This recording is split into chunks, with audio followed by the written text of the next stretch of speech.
Hi everyone, welcome to this session of the Tiger Academy, US Stock Financial Statements for Beginners. In this class, we're going to examine the last of the three financial statements, the cash flow statement. Interestingly, the cash flow statement was previously not included in financial reporting, and so we're calling it the disappearing third financial statement. So what's going on here?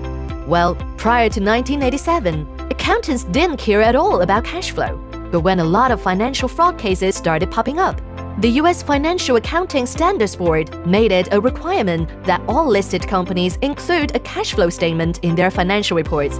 This shows you just how important the cash flow statement is. Remember the analogy we previously made that the income statement is the muscle of a company, the balance sheet is like the bones of a company, and the cash flow statement is the blood flow of a company. Is the blood circulation of the company healthy or blocked? Let's take a look at the following table. The data for the cash flow statement is taken from the income statement and the balance sheet. Cash flow from operating activities comes from the income statement. Cash flow from investing activities comes from the assets column in the balance sheet. And cash flow from financing activities comes from the liabilities column in the balance sheet.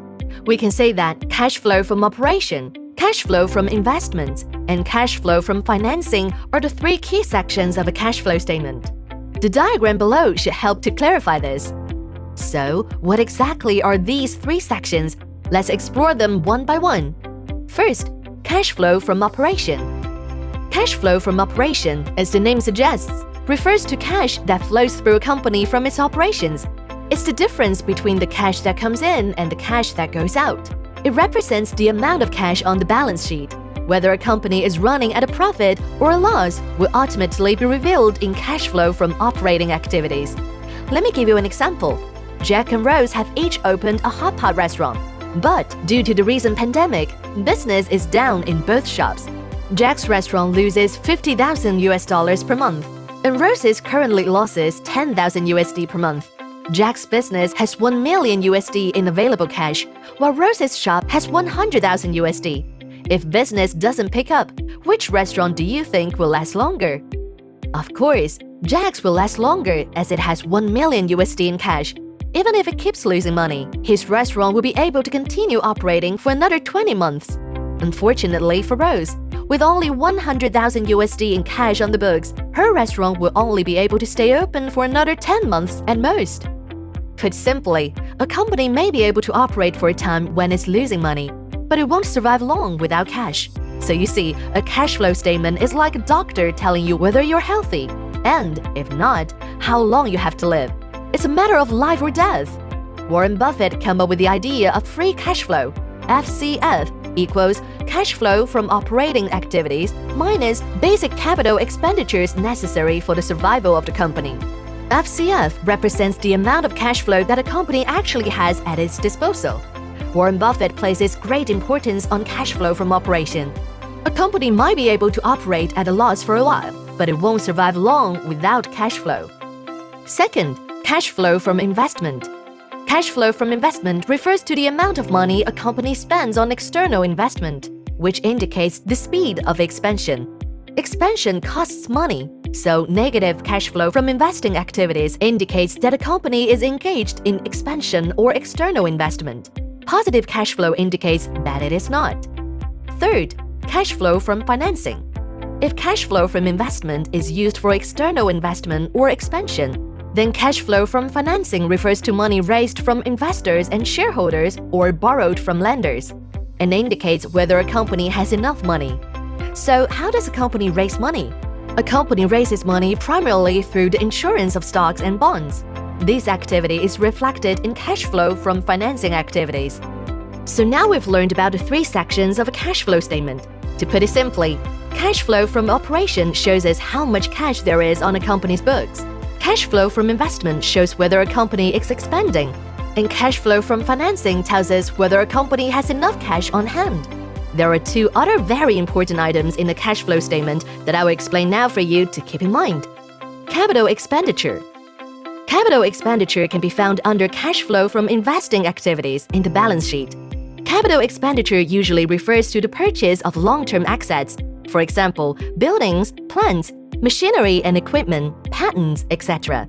You'll find these types of expenditures listed in a financial statement as depreciation or amortization.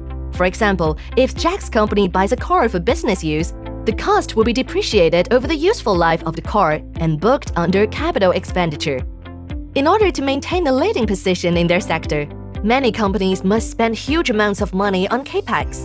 But running a company with continuously high capex over several years can seriously impact a company's profitability. So, as a general rule, companies with a sustainable competitive advantage generally have a low capex or net profit ratio. Here again, I'm going to bring out Mr. Buffett.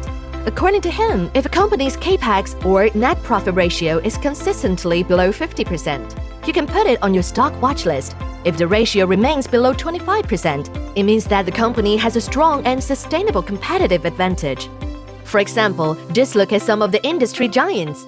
According to our data, over the past 5 years, capex at Microsoft has been about 34%. At Tencent, it's been about 21%. At Procter & Gamble, about 19%. Coca-Cola has maintained capex at about 15%.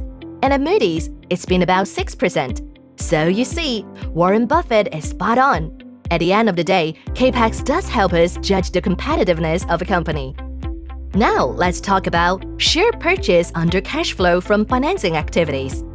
Share purchase means a listed company uses its own money to buy back its own shares. It's a favorite tactic of Warren Buffett, as well as for companies like Tencent and Apple, which frequently conduct stock buybacks. Why are they so keen on share repurchasing? It's because share repurchasing reduces the number of outstanding shares, increases earnings per share, and usually leads to a rise in share price from which you can profit.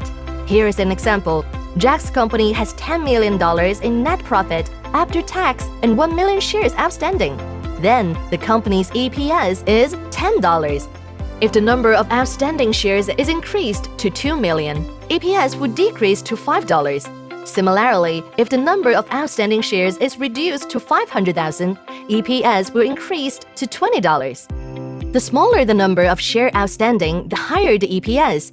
Share repurchasing increases EPS while incurring no tax on the company.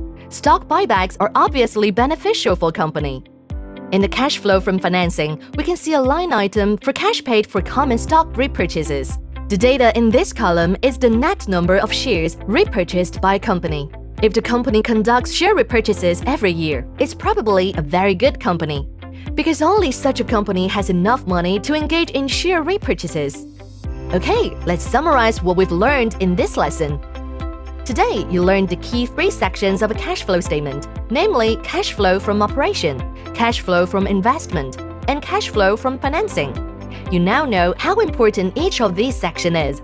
I also introduced you to 2 other important items: capex found under cash flow from investing activities and share repurchases found under cash flow from financing. This data will help you access the competitiveness of a company. Keep in mind that a cash flow statement can tell you whether a company will live or die. So far, you've learned all the important items contained in the 3 statements.